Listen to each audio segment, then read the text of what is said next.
Alors, vous savez que le jeudi, maintenant, une semaine sur deux, en tout cas, on essaye de voir ensemble cette étude qui parle du mariage. Le mariage, est-ce que c'est une institution humaine ou bien c'est une institution divine? C'est important qu'on puisse comprendre ça, qu'on puisse réaliser l'importance de cette étude. Pourquoi nous sommes en train de voir cette étude? Parce que je crois que plus aucune église aujourd'hui n'est pas éprouvée par ce fléau qu'est le divorce. Aujourd'hui, dans toutes les églises, et combien plus dans le monde qui nous entoure, et voilà pourquoi aussi dans nos églises aujourd'hui, nous vivons une période où le couple, la famille, est vraiment attaqué, travaillé, affligé, combattu. Et cela est quelque chose que nous ne pouvons pas ignorer. Nous devons en prendre conscience et nous devons non pas fermer les yeux, non pas abaisser la tête et dire « c'est trop tard, on ne peut rien faire ». Non. Nous désirons en tant qu'Église de Jésus-Christ être, rester cette lumière qui brille dans le monde de ténèbres, être et rester ce sel qui apporte un goût qui est bon pour le cœur et l'âme des personnes qui ne connaissent pas le Seigneur. Et donc, c'est important qu'on puisse ensemble parler du mariage. Je vais faire un petit exercice avec vous ce soir, si vous permettez. Enfin, je vais le faire tout seul, mais vous allez le voir avec moi. Je vais prendre 2 feuilles. On va ensuite comprendre pourquoi je fais ça. Je prends 2 feuilles et je vais les coller ensemble. D'accord? Plus tard dans l'étude, on verra la raison et le pourquoi je suis en train de coller ces 2 feuilles maintenant. Si vous permettez, je prends quelques secondes. C'est pas du rouge à lèvres. Voilà, je suis en train de coller la feuille. Je ne fais pas des dessins, je ne fais pas de la magie. Je colle simplement 2 feuilles ensemble.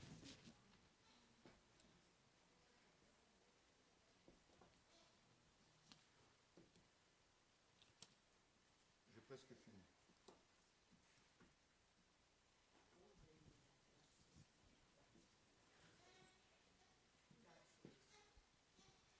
Voilà, je vais coller les feuilles ensemble maintenant. Donc je prends les 2 feuilles, n'est-ce pas? Et je les colle ensemble.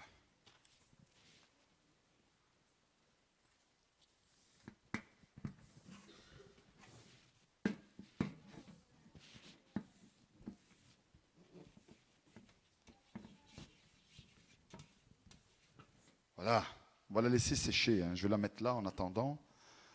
On va laisser sécher ces 2 feuilles. On les reprendra un peu plus tard dans le courant de l'étude. Pourquoi est-ce qu'on parle de la famille chrétienne? Parce que je le crois qu'aujourd'hui, plus que jamais, l'Église a besoin de redonner les valeurs, les vraies valeurs, à ce monde qui ne comprend plus et est un peu perdu dans tout ce qui se passe autour de lui, toutes les informations qui lui arrivent, que ce soit par les mass médias, que ce soit par la société, tout simplement. Et donc, on a vu ensemble dernièrement que la famille, c'est la base de notre société. En d'autres mots, si on supprime la famille, eh bien, notre société va s'écrouler, va tomber en ruine, elle va s'auto-détruire. Donc, la famille est très importante.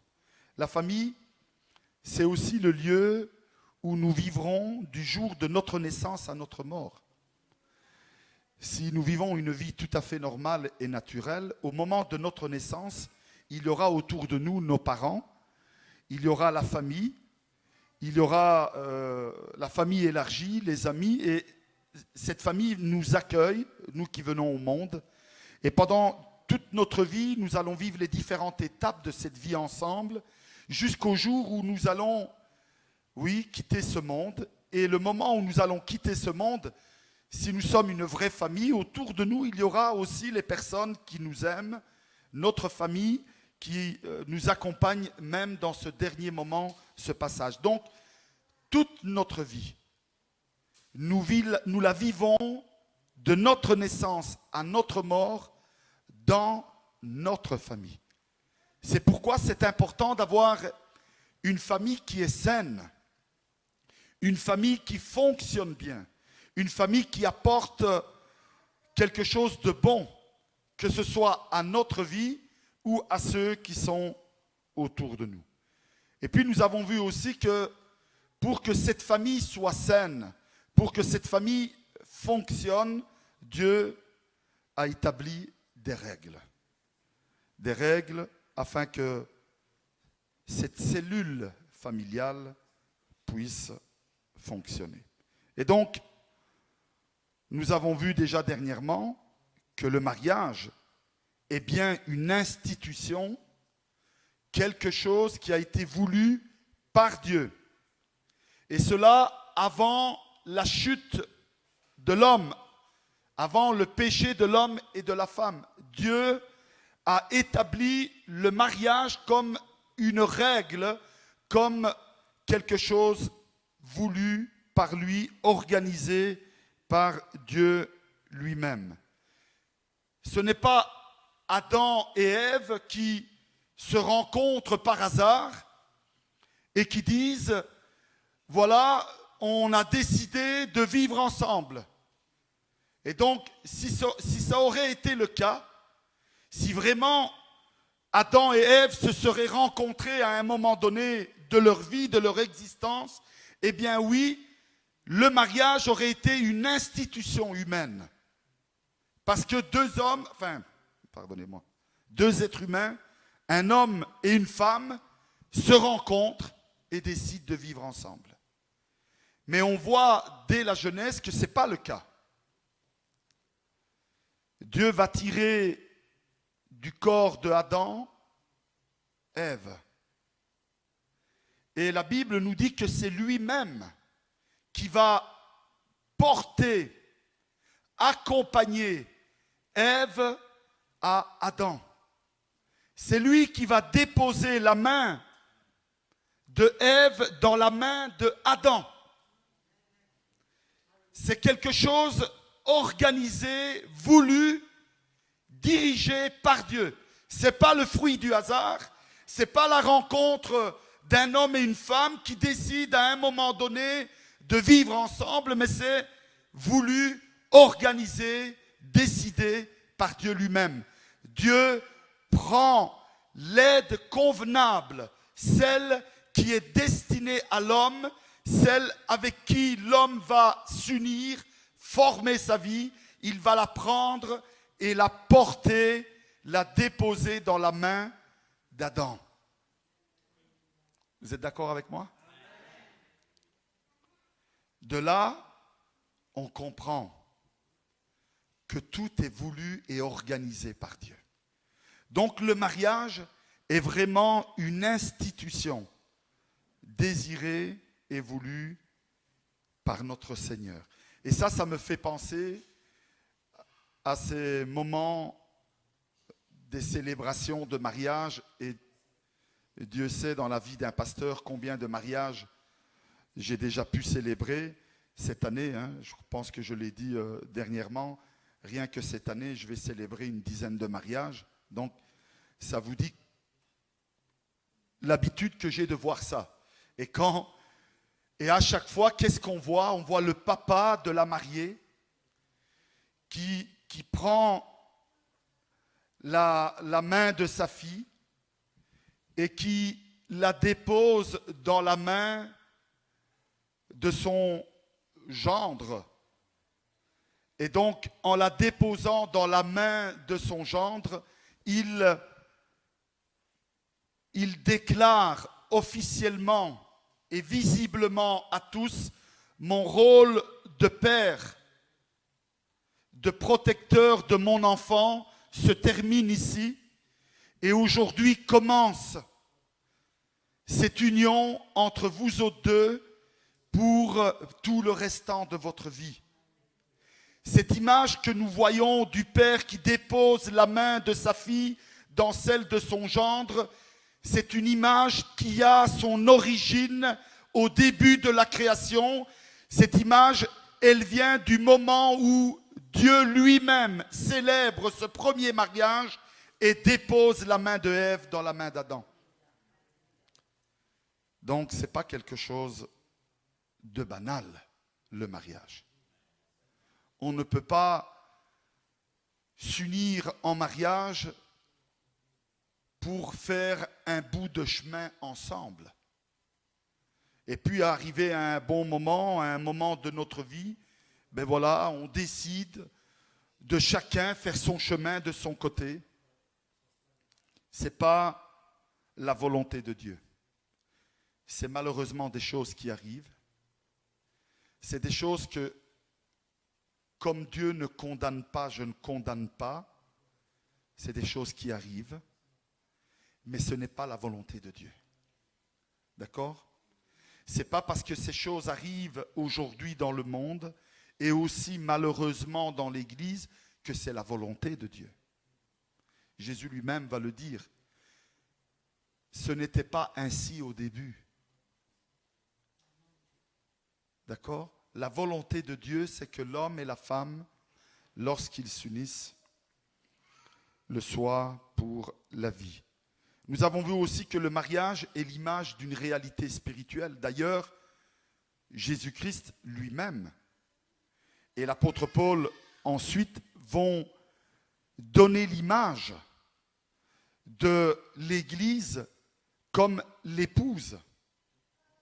Et donc, c'est une image très forte parce qu'elle nous démontre que comme l'homme, comme Christ est uni à l'Église, à son épouse, et qu'il s'est donné lui-même pour son épouse, c'est-à-dire pour son Église, et qu'il reste uni éternellement avec son Église, cette image est l'image aussi de l'homme qui se donne pour son épouse et qui est uni éternellement à son épouse. Et donc le mariage est aussi quelque chose de spirituel et pas uniquement physique et charnel.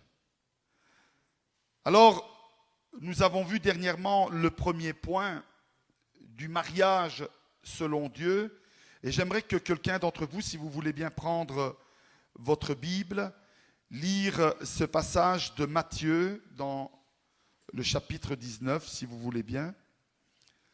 Est-ce que vous avez votre Bible ? Oui ? Non ?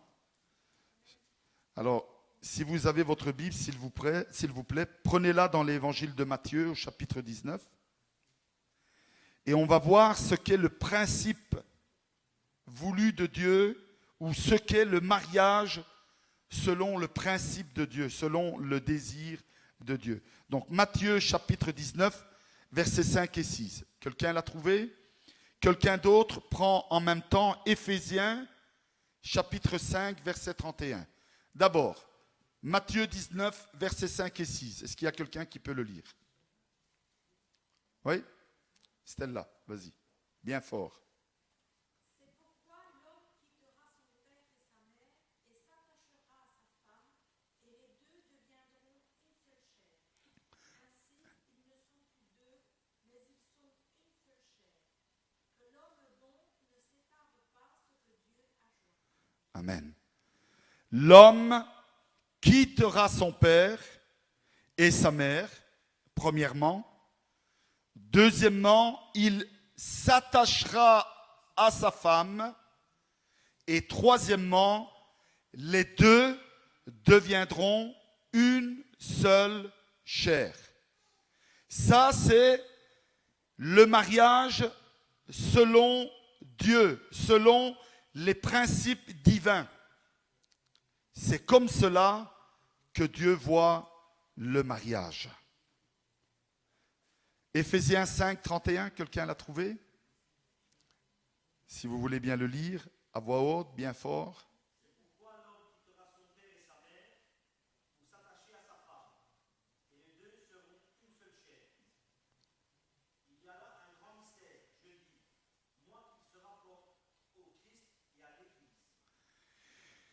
Il y a là un grand mystère, rajoute Paul. C'est un mystère que moi je ne peux pas vous expliquer en d'autres mots, mais moi je sais une chose, c'est que cela a un rapport avec Christ et l'Église. D'accord? Alors on ne va pas en rajouter, parce que je ne suis pas plus capable que Paul, certainement pas, et je n'ai pas reçu des révélations différentes de celles de Paul. Mais comme Paul, je peux moi aussi dire ce soir que oui, le mariage a à voir avec Christ et son Église. Mais le principe, et c'est le même principe que nous avons appliqué dans notre vie lorsque nous nous sommes, je vais utiliser ce terme-là, mariés à Christ. Si vous vous rappelez, il y a 2 semaines maintenant, on a fait le service de baptême. Dans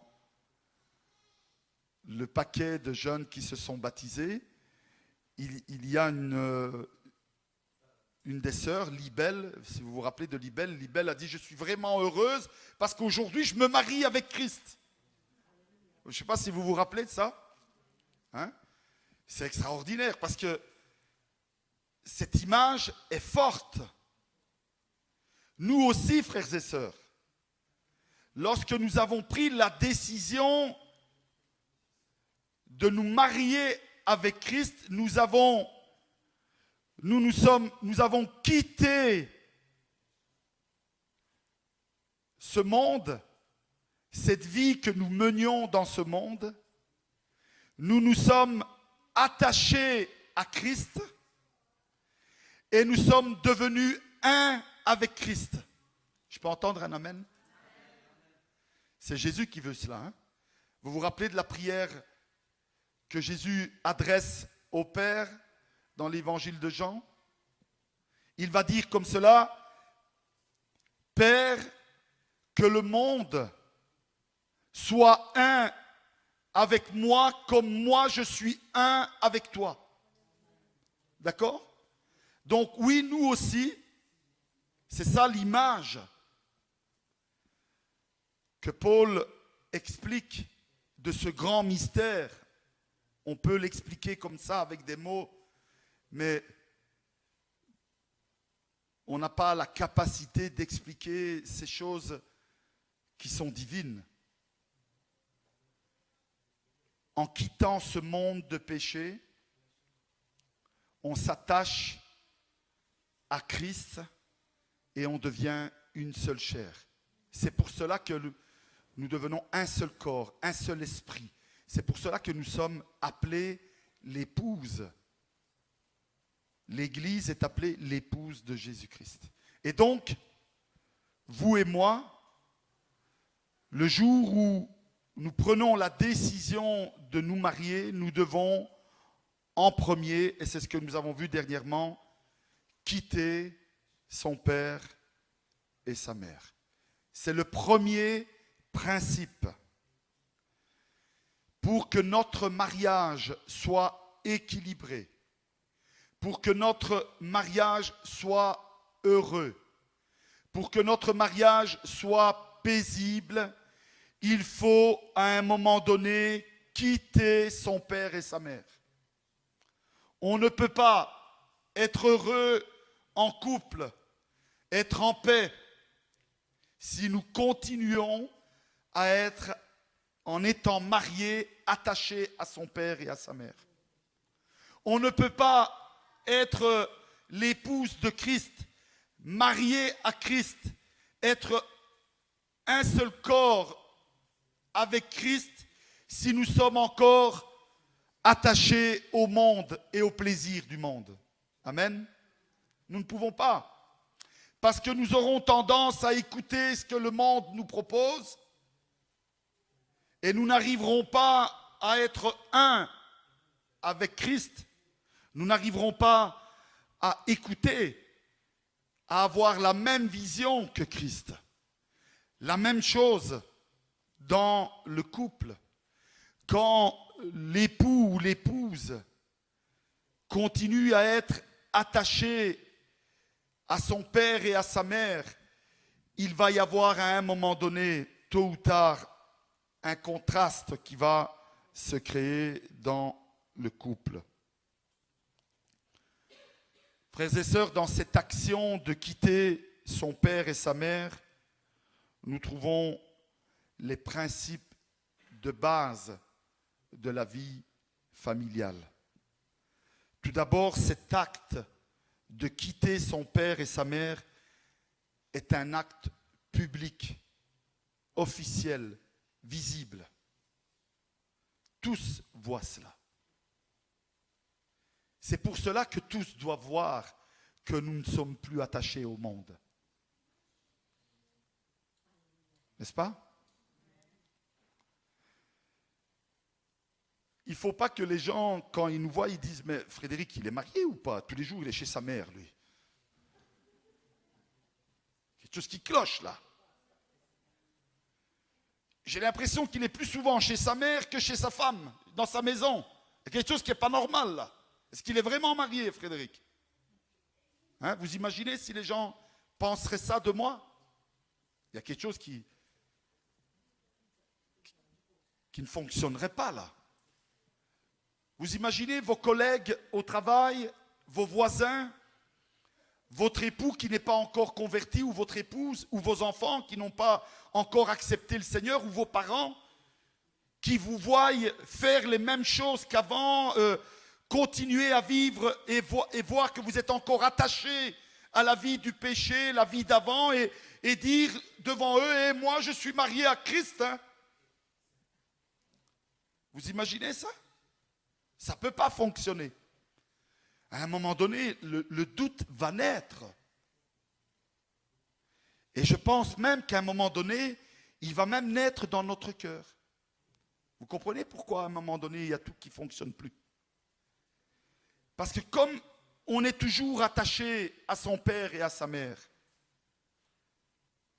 à un moment donné, on va se poser la question si on est vraiment marié ou si on ne l'est pas. Parce qu'on aura du mal à prendre des décisions. On aura du mal à avancer. Donc, cet acte de quitter son père et sa mère, c'est un acte visible. Je quitte ma maison et je vais vivre avec mon épouse ou mon époux dans ma maison. Je fonde mon foyer avec mon épouse et mon époux.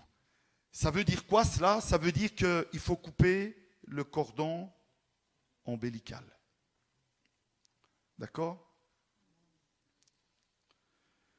La deuxième chose dans cet acte de laisser son père et sa mère, il y a aussi une implication de la famille.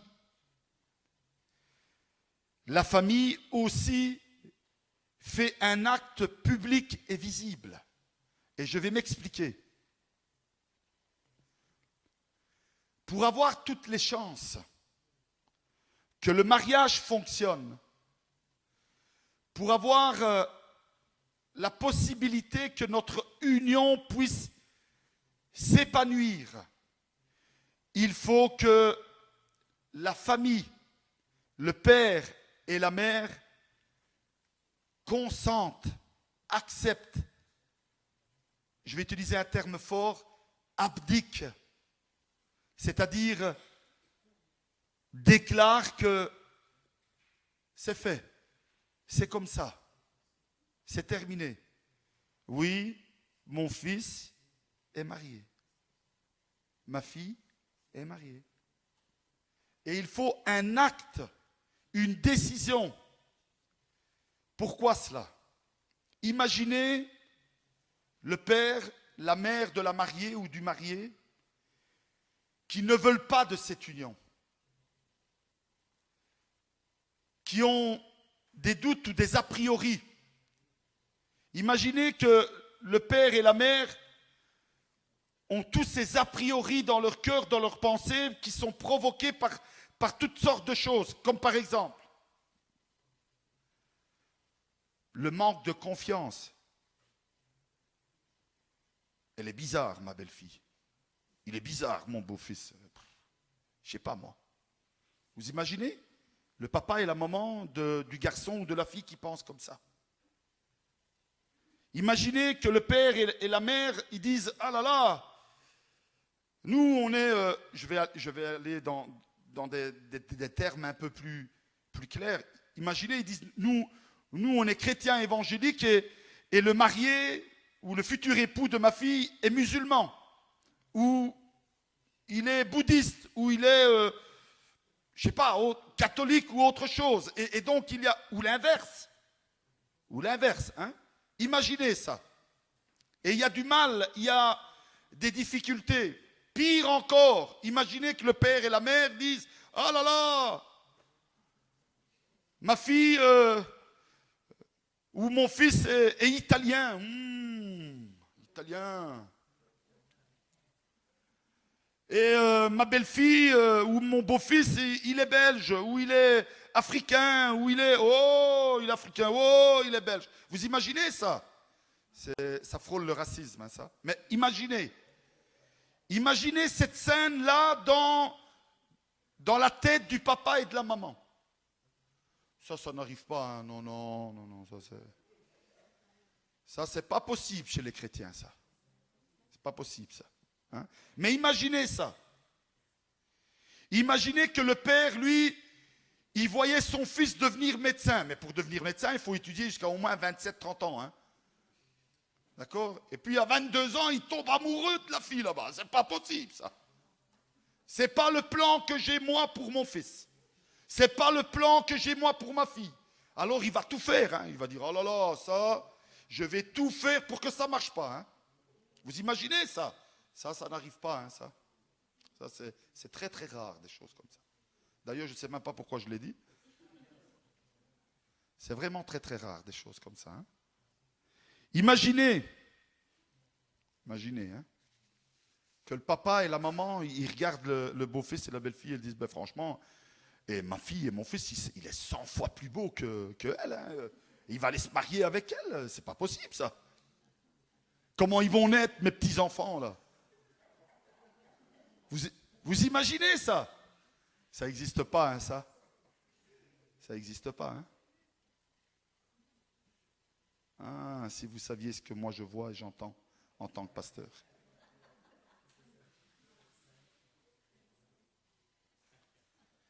Pourtant, c'est une réalité, hein. Qu'est-ce qui va se passer quand il y a tout ça dans la tête du père et de la mère? Il va y avoir difficulté à accepter cet acte public de séparation, de quitter, de couper le cordon ombilical. Vous savez à quoi ça me fait penser, ça? Ça me fait penser au diable qui, lui, il ne veut pas du tout que nous, on se marie à Christ. Le diable, il ne veut pas du tout qu'on forme un avec Christ. Et lui, il ne veut pas couper le cordon. Hein. Il veut pas. C'est ton choix, ce n'est pas le mien. Jusqu'à la fin de nos jours, il va nous dire tous les jours, c'est ton choix, ce n'est pas le mien. D'ailleurs, je vais tout faire pour que ça casse. C'est pas vrai? Imaginez un couple marié où le père et la mère inventent, pensent et disent « Ah, et si on fait ça, peut-être que ça va casser le mariage. C'est mieux que ça casse, c'est mieux qu'ils divorcent. » Vous imaginez ça? Ça n'arrive pas. Ça n'arrive pas, jamais. Jamais des choses comme ça arrivent. Vous voyez pourquoi le fait de quitter son père et sa mère, il y a un acte public, visible des enfants. Mais mais ça signifie prendre son autonomie. C'est ça que ça veut dire.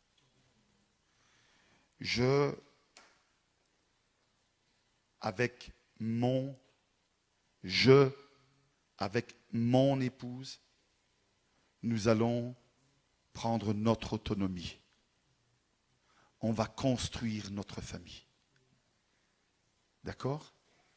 Mais ça ne veut pas dire j'abandonne mon père et ma mère. Hein? Ça ne veut pas dire mon père et ma mère, ils comptent plus, ils comptent pour du beurre maintenant. Oh, tais-toi, hein? Oh, plus rien à dire. Je suis grand maintenant. Même si mon fils est plus grand que moi, mais voilà. Donc, première chose, il y a un acte public de moi et de ma future épouse, qui est celle de quitter mon père et ma mère.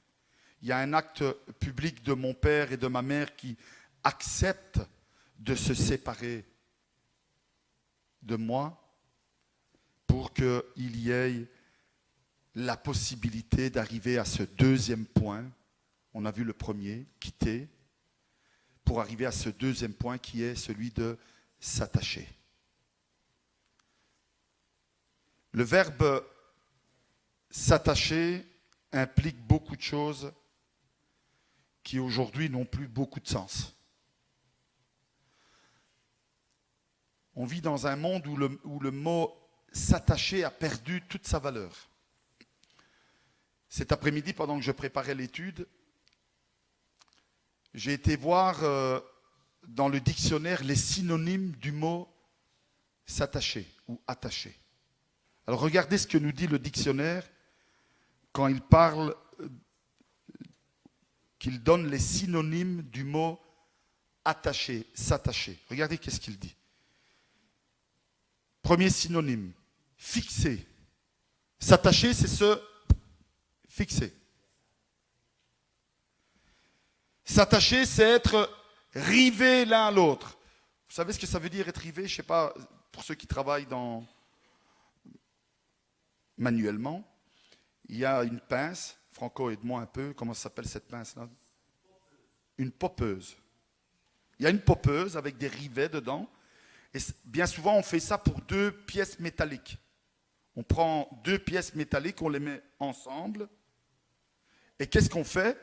On prend cette poppeuse avec ce rivet à l'intérieur, on vient pincer ensemble ces deux feuilles. Avant, on fait un trou, bien sûr, au milieu. On vient pincer les deux feuilles et ce rivet, ce bout de fer qui est là, qui passe au milieu des deux trous, à cause de la pince, il s'écarte et il vient presser les deux feuilles et il vient les coller. C'est impossible de détacher deux feuilles qui sont rivetées ensemble. D'accord? S'attacher, c'est se river ensemble. S'attacher, c'est se joindre, nous dit le dictionnaire. S'attacher, c'est se ligaturer. Ah ouais. Quand on est marié, fini. On est ligaturé. Quand on est marié, on est accolé. Ouais. Je me déplace plus tout seul. Je vais plus où je veux, où j'ai envie, tout seul. Je vais avec ma femme. Je vais avec mon mari.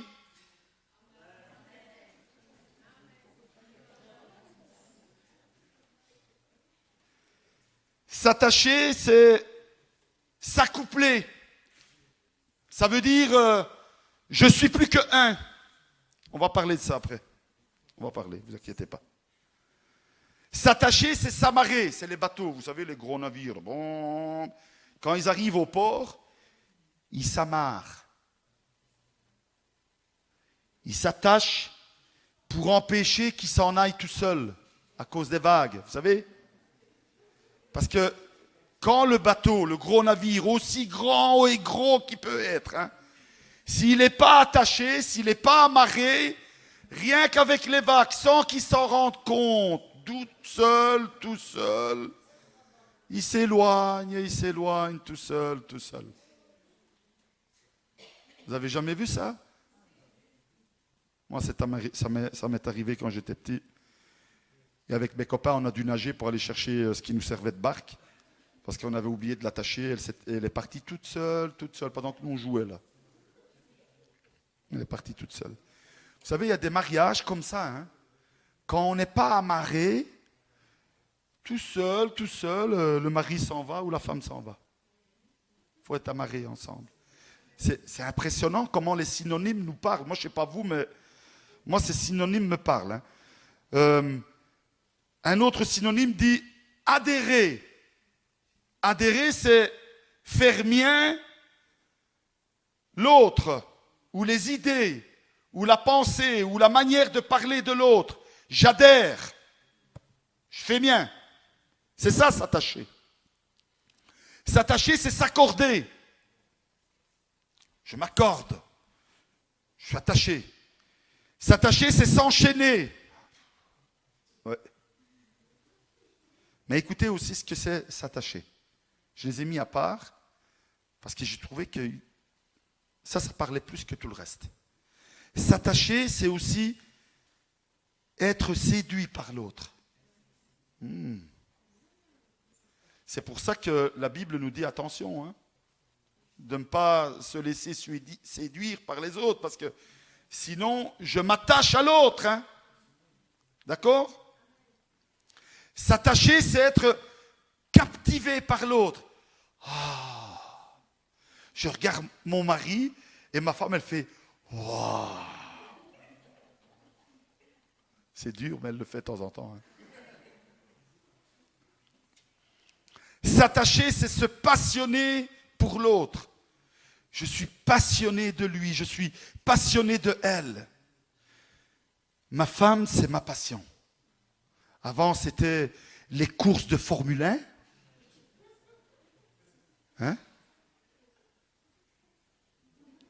Il y en a certains qui s'y retrouvent dans ce que je dis. Là. Avant, c'était la Juventus de Turin. Maintenant, ma passion, c'est mon mari.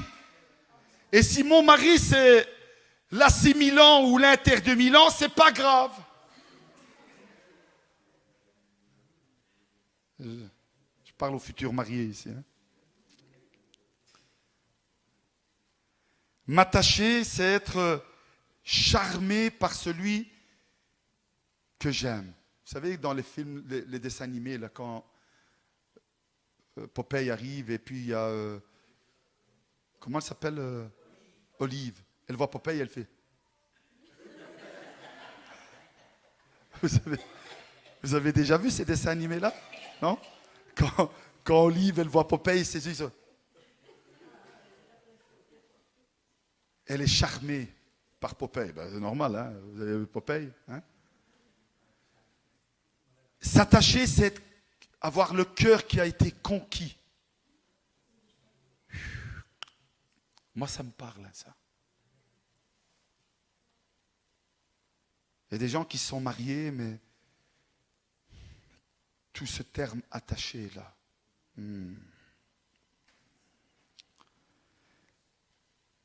S'attacher, c'est s'appliquer.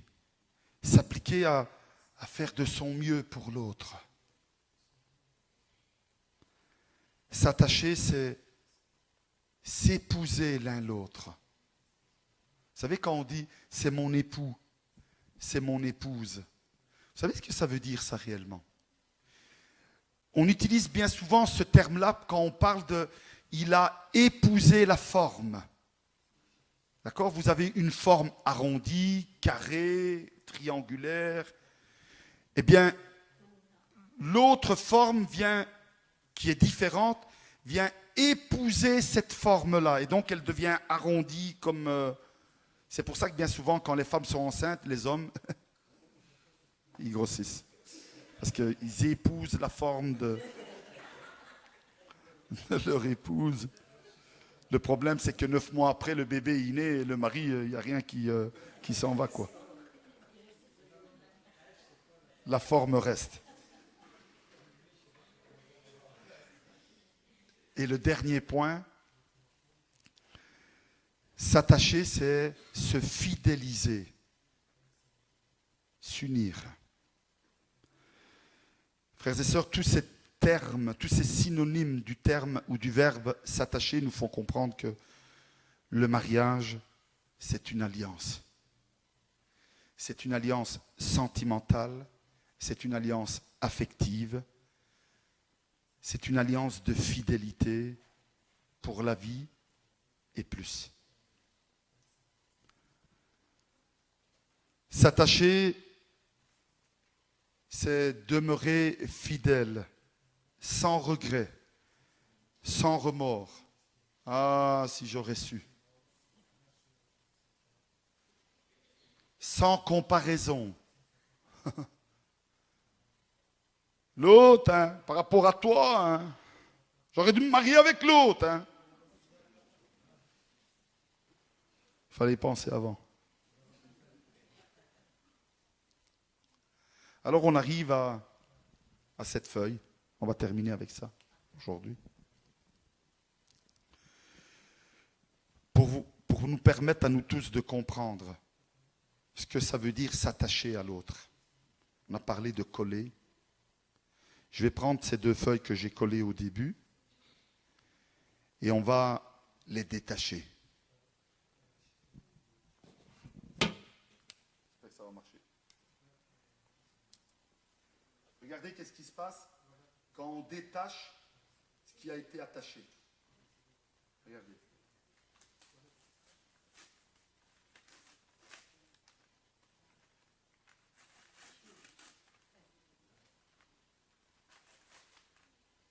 Je ne fais rien pour que ça se déchire, hein, mais j'essaie tout simplement de détacher ce qui a été attaché.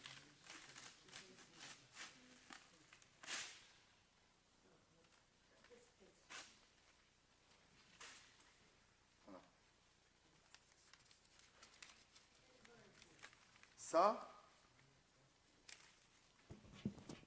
Ça c'est ce qui se passe quand l'homme détache ce qui a été attaché. J'ai réussi à détacher. Hein. Mais vous avez vu les dégâts? Vous avez vu les dégâts dans les 2 feuilles? Ça, c'est le drame. C'est ce que vivent beaucoup d'hommes et de femmes aujourd'hui. C'est ce qui se passe aujourd'hui dans beaucoup de familles. Mari et femme se déchirent. Vous avez déjà entendu l'expression? En se disputant, ils se déchirent. C'est ça qui se passe. C'est un vrai drame. Les choses ne seront plus jamais les mêmes. Vous savez, on peut essayer de recoller la feuille là. Mais regardez, vous peut-être vous ne le voyez pas bien, vous pouvez venir à la fin, vous regarderez. Dans la feuille là, sur cette feuille, il y a encore un bouquet collé de l'autre feuille.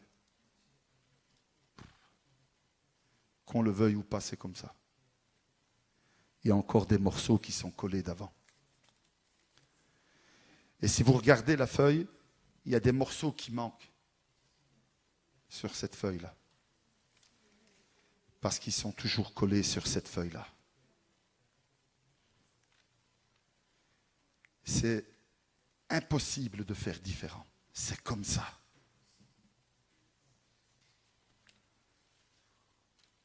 Ça doit nous aider, frères et sœurs, à comprendre que quand ça ne va pas, il faut tout faire pour ne jamais arriver à ça. Jamais. Il faut tout faire. Il faut tout essayer. Il faut tenter tout ce qu'il faut, tout ce qu'il est possible pour ne jamais arriver à ça. D'accord? Parce que s'attacher, qu'on le veuille ou non, c'est ça. Et je terminerai avec ces simples paroles. Des fois, dans notre Église, on voit arriver une feuille comme ça. Ou celle-là.